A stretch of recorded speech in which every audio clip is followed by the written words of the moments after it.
अहमदाबाद में दोस्तों काफ़ी डेमोलिशन चल रहे हैं। उसमें से एक डेमोलिशन चल रहा है जूहापुरा में भी।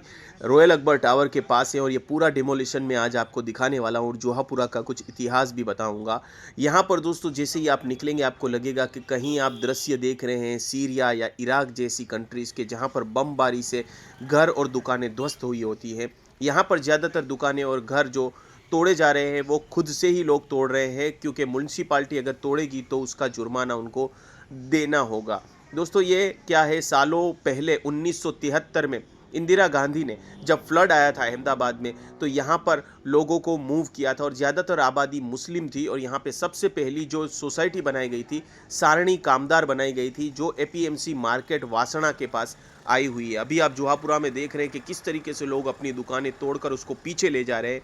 तकरीबन बताया जा रहा है 14 से 18 फुट तक दुकानों को पीछे ले जाना है, क्योंकि यहाँ पर 2012 से पास हुआ ब्रिज का काम अटका हुआ है। और ब्रिज का काम अटकने की वजह भी यही है कि लोगों ने गुजरात हाई कोर्ट में स्टे लगाया हुआ था। यहाँ पर लाल प्लाजा में जो स्कूल की बिल्डिंग है, कभी उसने लगाया, कभी अलग अलग लोगों ने, याचिकाकर्ताओं ने लगाकर इसको रोक रखा था। लेकिन फाइनली अब सब कुछ क्लियर हो गया है और गुजरात हाई कोर्ट ने कहा है कि इस सब को पीछे करके आप लोगों को यहाँ पर अब ब्रिज बनाना है, क्योंकि यहाँ पर ट्रैफिक की समस्या बहुत रहती है। खास करके सरखेज सर्कल, जैसे ही आप उजाला ब्रिज उतरते हैं सरखेज सर्कल पे, वहाँ से लेकर एपीएमसी मार्केट तक जहाँ पे मेट्रो स्टेशन बना है, वहाँ पर ट्रैफिक की बहुत ही समस्या रहती है।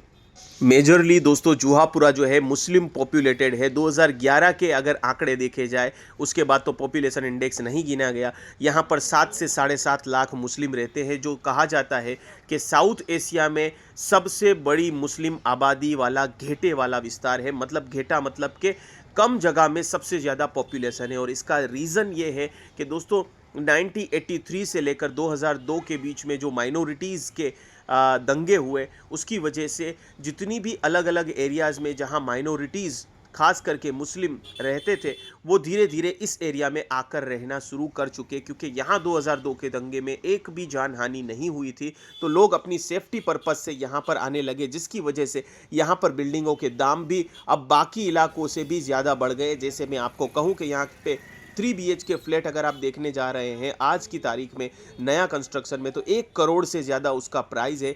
जो तकरीबन आज से आप 5 साल पहले देखने जाते थे तो 30-35 लाख में भी आपको 3 BHK फ्लैट मिल रहा था।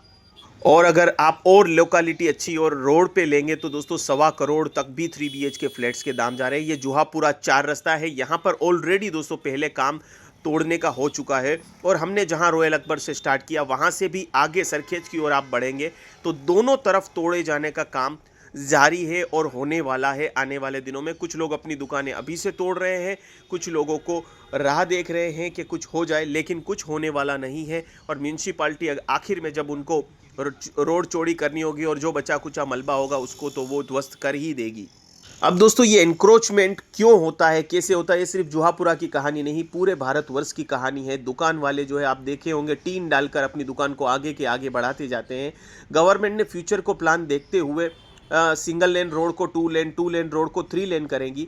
जैसे आपने हाईवे को बड़े होते हुए देखा होगा, तो वो छोड़े जाती है जगहें, लेकिन लोग एनक्रोचमेंट करते हैं और कई सालों बाद जब प्लान प्रपोज होता है या सिटी को डेवलप करने की बारी आती है तो उनको हटाना होता है। ये एक दिक्कत यहाँ पे भी देखने को मिली जो एनक्रोचमेंट हुआ। दूसरी दिक्कत दोस्तों जूहापुरा में ये है कि यहाँ पर जो सारणी कामदार, जैसे अभी आगे हम जाएंगे, वो सोसाइटी पहली बसाई गई तो यहाँ पर लोगों ने आना शुरू किया। और यहाँ पे खेती वाली ज़मीन बहुत ज़्यादा थी, तो लोगों ने खेती वाली ज़मीन को खरीद कर उस पर मकान शुरू कर दिया, मकान बनाना। एक्चुअल में खेती वाली ज़मीन पे मकान नहीं बनाया जा सकता। आपको अगर बनाना है तो उसको नॉन एग्रीकल्चर NA बनाना होता है, फिर गवर्नमेंट से NOC सर्टिफिकेट लेना होता है, नॉन ऑब्जेक्शन सर्टिफिकेट, और फिर उसको टाइटल क्लियर करवाना होता है और उसके हिसाब से आपको गवर्नमेंट को टैक्सेस देने होते हैं। तो इन सब से बचने के लिए सस्ता मकान बनाने के चक्कर में लोगों ने यहाँ पर खेती की ज़मीन पे ज़्यादातर मकान बनाए जो स्टैम्प पे चलते हैं। 500 रुपये स्टैम्प पे, दस्तावेज पे आपका मकान खड़ा हो जाता है, तो सुविधाएं भी आपको नहीं मिलती हैं। और आने वाले सालों में जब कोई प्लान निकलेगा तो उस ऐसी दिक्कतें आपको सामना करने मिलती है। अभी हम सारणी कामदार पहुंच गए, जो इस एरिया की 1973 में बनी पहली सोसाइटी थी। अभी हम बढ़ रहे हैं अहमदाबाद का पहला मेट्रो स्टेशन, जहां से मेट्रो स्टार्ट होती है एपीएमसी मार्केट तक। तो ये देखिए यहाँ पर आपको एपीएमसी मार्केट हम पहुँच चुके हैं। तो ये कुछ इतिहास है और अभी ऐसे कुछ हालात हैं, बिल्कुल टूट चुकी है। ये फरवरी में हम दोस्तों आपको नज़ारे दिखा रहे हैं। फरवरी का फर्स्ट वीक है। आने वाले दिनों में और भी अपडेट दूंगा कि यहाँ पर किस तरीके से हाईवे बन रहा है या क्या प्रोग्रेस है। तो आप अहमदाबादी अज्जू को फॉलो कर सकते हैं। और इसके पड़ोसी क्षेत्रों की बात करूँ तो सरखेज और वेजलपुर जुहापुरा के पड़ोसी क्षेत्र भी है।